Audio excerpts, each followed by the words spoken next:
Hi, my name is Nancy Love, and I am live from the Planet Peace for the Planet Peace Project from Southern California, where it's plenty hot. I sent some of these tips to friends a year or two ago, posted them on my Facebook page, but I want to go ahead and share them with you today because it is so scorching out here that if anything I have to say helps you with your pets and to keep them safe, or maybe some of them will apply to you yourself and your kids, then it's worth doing. Hyperthermia is a very significant medical condition that can leave permanent damage to the heart and other organs. A lot of people don't realize that being significantly hyperthermic once can actually cause permanent organ issues, like for the liver and the heart in particular. And it can also actually be fatal. As we all know, we've seen these horror stories of pets and children even left in cars that are too enclosed, the greenhouse effect. Yes, Donald Trump, there is a greenhouse effect. We studied it in elementary school, remember? Will cause temperatures to soar very quickly. If you live in an area where there are windows and glass doors that face the sun, particularly in the west, in the pieces of glass, it is possible to put up, just tape up white poster board if you have to.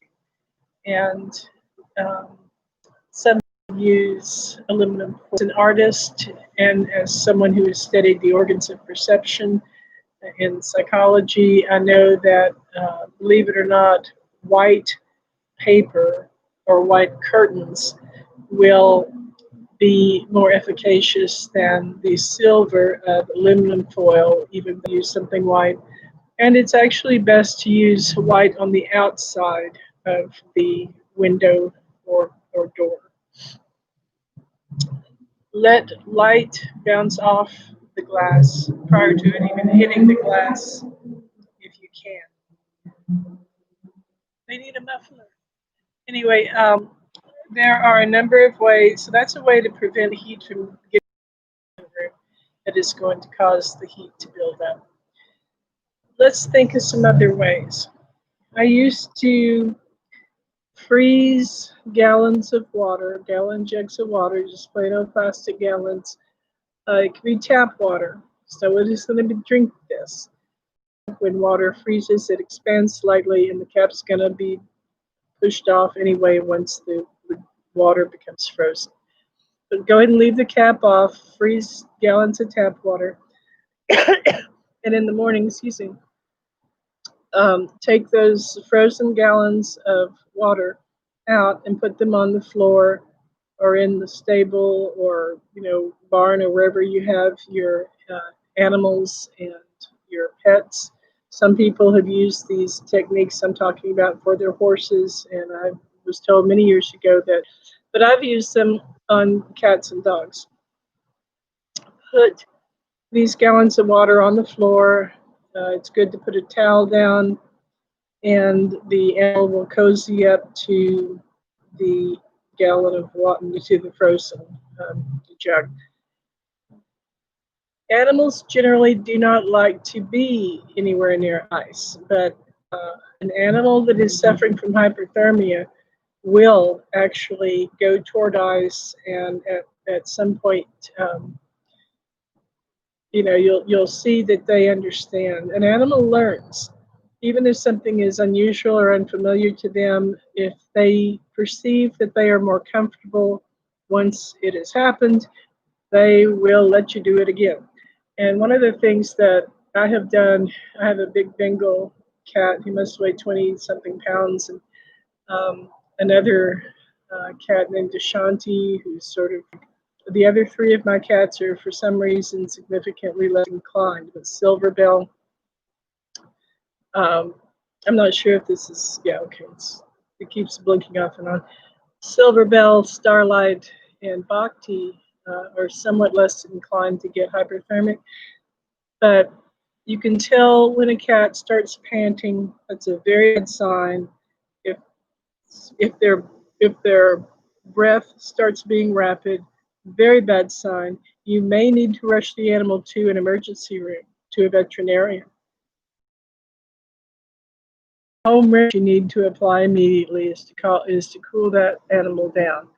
Incidentally, this is the cat pen I've worn ever since Golden, Bhakti, Starlight, Silverbell, and Ashanti and I were separated a few months back, but I'm getting them back very soon.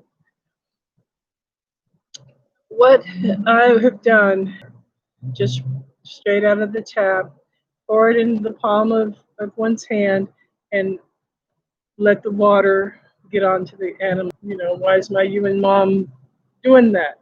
Well, it's because that person wants to make the creature feel better.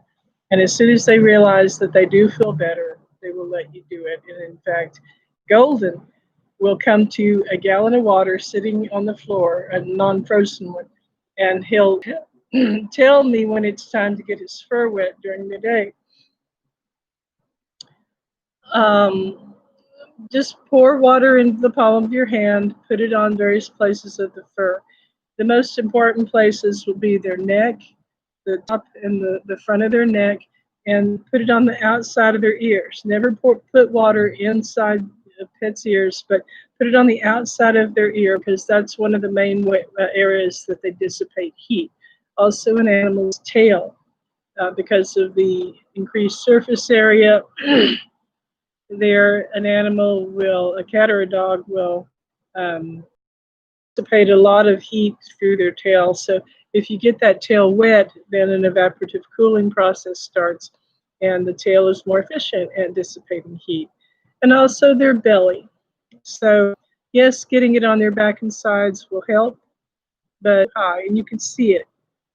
You can, watch when the animal is perfectly normal and it's not respiration and your cat or dog looks like.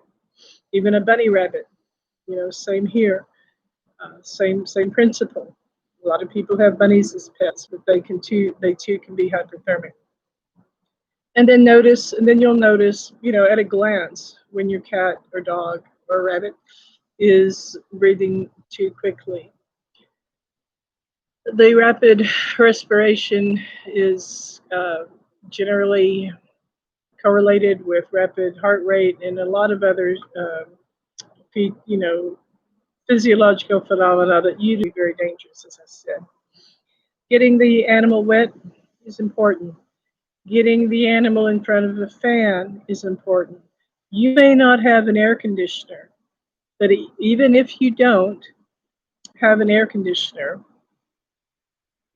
I pause from time to time because I'm alerted to this thing telling me that I'm not being recorded right now. Wait until it comes back. Okay, it seems to be back on. Anyway, even if you don't have an air conditioner, you can help your pets feel more comfortable by using a simple fan. These can be purchased for $10 or $15 practically anywhere, and putting it on the floor is best. But if you use a box fan, that must be stable. Do not put a box fan on the floor around your pets unless it has been glued or somehow or if it's propped against something, then it's not going to be knocked over. A box fan that has been knocked over can be very dangerous in its own right and can cause an electrical fire. So you don't want to go from bad to worse, obviously. What I use is these little round, they're circular fans they're on a pedestal, and they're a lot safer. They're much less likely to be knocked over. And many of them have kill switches that are on the bottom of the fan base.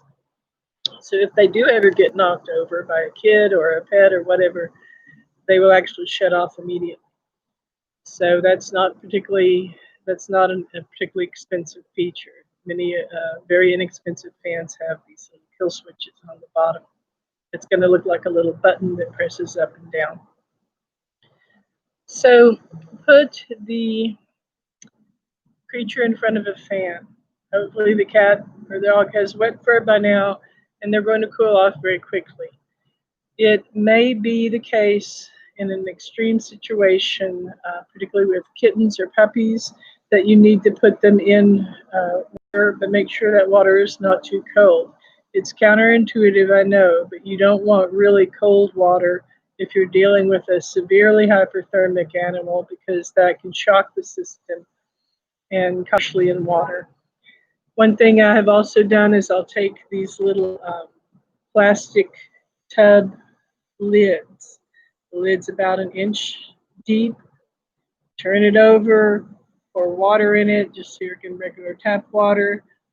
Put a gallon jug of water that's been frozen in that, and that keeps that pool, that little 1 inch pool of water, very cold all day.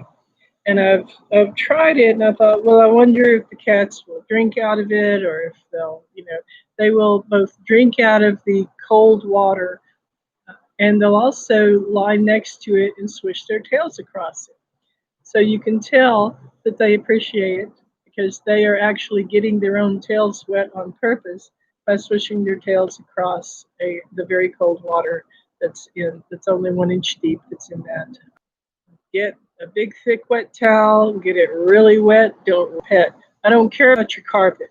I don't care if you put this on a hardwood floor and it leaves a big square mark. Too bad. Your cats and dogs are more important than your flooring. Period. And they always will be. Flooring can be replaced. No animal ever has been. So one thing that Ashanti in particular likes is to have a wet towel on the floor in front of a fan. And she will see that immediately. Once the fan, this usually takes a couple of hours, once the fan has blown all the moisture or helped to dehydrate all the moisture, she'll look at me, sort of paw on the towel, and I'll know that it's time to go get the towel wet again. They feel better. The person does these sorts of things. They will help you understand when it's time to do them again. Now we can do what a rescuer in Los Angeles named Nellie did. Nellie had a bunch of animals that she had to leave during the day because she works a full-time job, dogs and cats. And she realized when she was getting home that they were suffering in the heat while she was gone, or perhaps she noticed that they were becoming hyperthermic over the weekends when she was present. And so she didn't make enough to buy an air conditioner. She spends a lot of her money buying pet food, and she spends a lot of her time, because at that time she didn't have a car. She was actually going every single day on city buses in Los Angeles, which can't be easy, with a big cart full of pet food and gallons of water and feeding community cats. She was feeding feral colonies every day on the bus. So this is not a woman who has a lot left over. And I've tried to help her raise money for pet food and even to get a car. There was a time that she put a crowd fund up for an air conditioner, and all she needed was one box window air conditioner. We very quickly raised a couple of $100 for her to get an air conditioner for her pets. It wasn't for her. She could do without an air conditioner. She's hardy, but she was so worried about her pets that everybody rallied around, and we raised a couple of $100 very, very quickly for her to get an air conditioner so that her pets would be not only more comfortable, but safer and healthier. Once again, hyperthermia can be very dangerous, but it is very preventable, even if you don't have a lot of money. All you need is plastic gallon jugs, some tap water, hopefully a freezer. You need some wet towels, you need a fan, very inexpensively. And if you really need it, live from the Planet Peace.